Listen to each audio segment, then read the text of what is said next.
স্বাগত সবাইকে। হাবঠাক, আপনারা দেখছেন ক্রাইম ডিসকভারি 24 নিউজ। সাথে আছি আমি আলী আদরবর।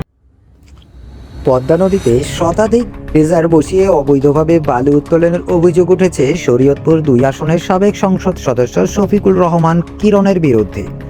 দীর্ঘদিন ধরে চলা এ অবৈধ কর্মকাণ্ডের বিরুদ্ধে সংবাদ প্রকাশ ও প্রতিবাদ করার পর সাংবাদিক শাহ কামাল খানের বিরুদ্ধে মিথ্যা মামলা দিয়ে হয়রানির অভিযোগ উঠেছে।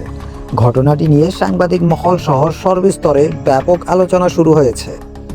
স্থানীয়দের অভিযোগ, পদ্মা নদীতে অবৈধ বালু উত্তোলনের ফলে নদী ভাঙন ভয়াবহ আকার ধারণ করেছে, ক্ষতির মুখে পড়েছে হাজার হাজার পরিবার। এই বিষয়ে ধারাবাহিকভাবে সংবাদ প্রকাশ এবং সংশ্লিষ্ট দপ্তরে অভিযোগ করেন সাংবাদিক শাহ কামাল খান। তার দাবি, এর পরপরই একটি মহল তাকে চুপ করিয়ে দেওয়ার উদ্দেশ্যে তার বিরুদ্ধে একটি মিথ্যা মামলা দায়ের করেন। সাংবাদিক শাহ কামাল খান এই মিথ্যে মামলার সুষ্ঠু তদন্ত এবং ন্যায় বিচার প্রত্যাশা করছেন।